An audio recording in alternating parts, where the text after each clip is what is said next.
Hello, I'm Sam Roberts, project lead at Studio Chili, and I'm happy to present to you the Keepers of the Trees June update. Here were our goals for June, and here's what we accomplished. So we cut the background Shi generator, and this was because we were able to accomplish what we wanted to by hand. As you can see, we accomplished both levels this month, and we were able to accomplish a whole bunch of other tasks as well that we set out to do.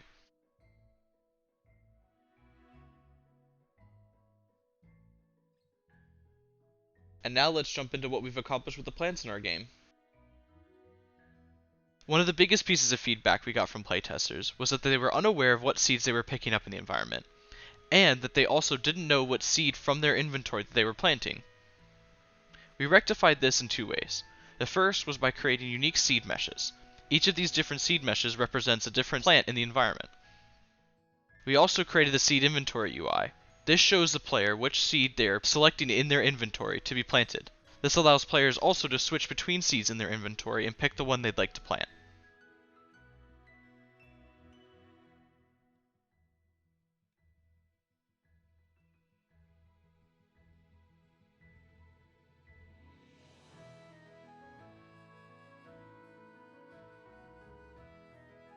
We've also been busy adding rigs to our gameplay-centric plants in the game as well.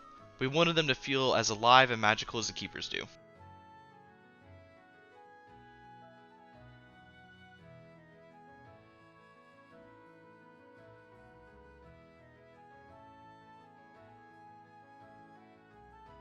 The second rig I want to show you is for our Starflower.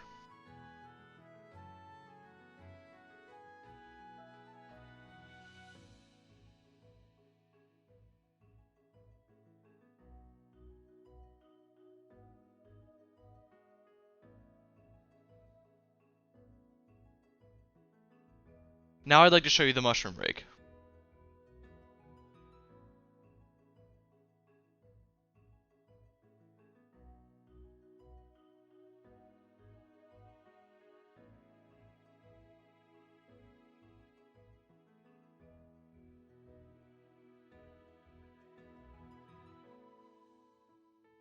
We've also gone in and added the Beanstalk and Starflower VFX to the plants in-game now.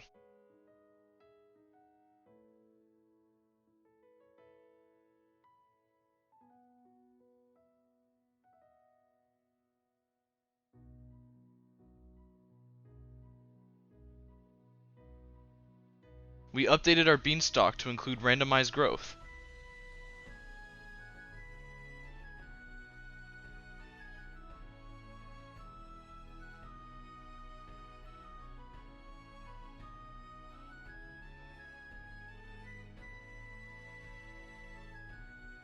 I'd like to show you what's new with our Keepers. We wanted the second Keeper to have their own personality, so we've made unique animations for that character in particular. We also have more animations for the Keepers and how they interact with the world around them.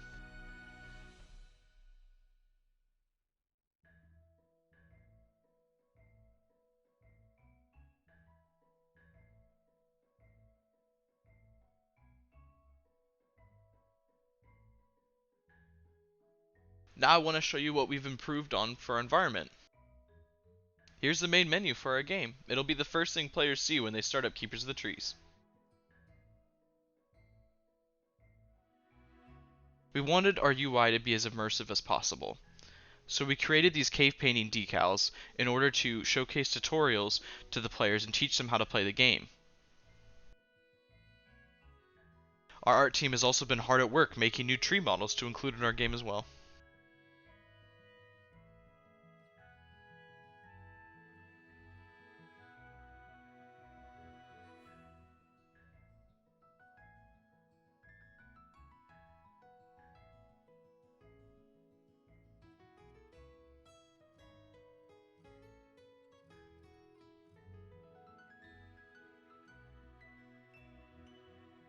Our tech artists have also been hard at work, working on an updated tree material for the tree's leaves. This allows our level designers to change and modify the trees and create more variation in the level from one single model.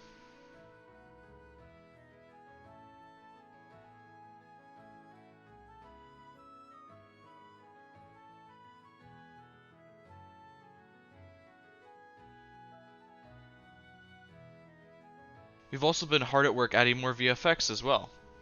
Here you can see additional effects added to the waterfall. We wanted to make it feel as alive and whimsical as everything else in the environment. It's easily editable by the level designers so they can get the exact effect they're looking for.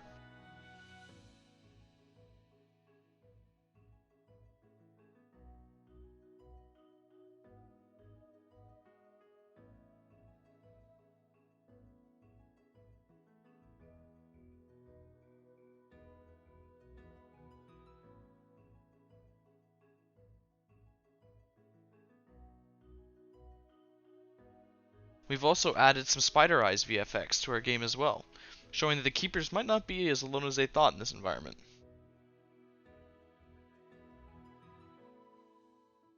We've also updated our keeper respawn system. This means when a keeper dies, they won't come back until their fellow keeper comes and rescues them.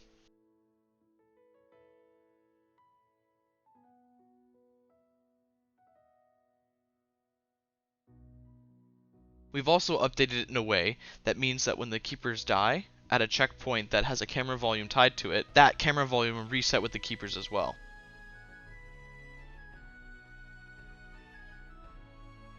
Let's talk a little bit about how playtesting's been going.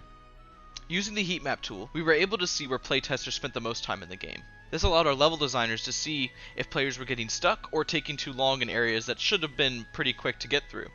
This meant that level designers went and changed conveyance methods or moved objects around to make them more obvious for the players so they would get through puzzles faster or take their time a little bit longer. While developing Keepers of the Trees, Alpha Beta Gamer wrote an article about us. This gave us a whole bunch of playtesters to recruit from, and ones that we're going to continue to use to bug test our game.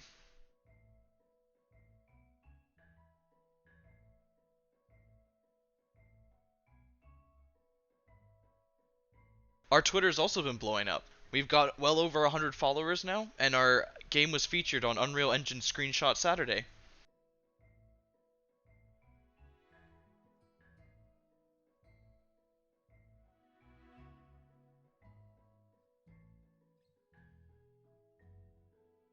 Now let's talk about what we want to accomplish during the month of July. Our main goals for July are all about polish. We want our game to look better, we want it to feel better, and we want it to play better. Our whole team is going to be dedicated to creating assets or doing things that lead to that goal, and we're going to be really excited to show you what we have at the end of July for our final project.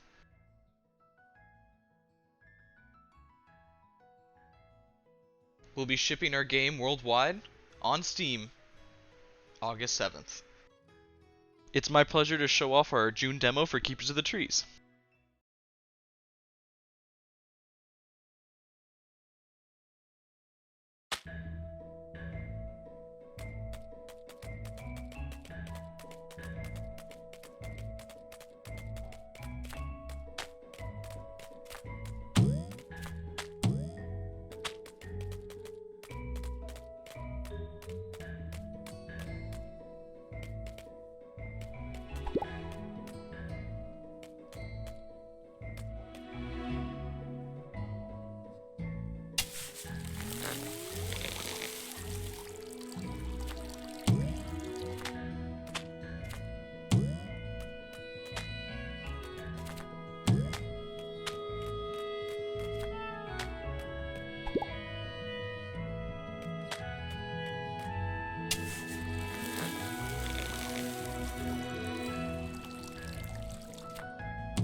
Studio Chili thanks you for your time, and we can't wait to see you at the end of July for our final presentation.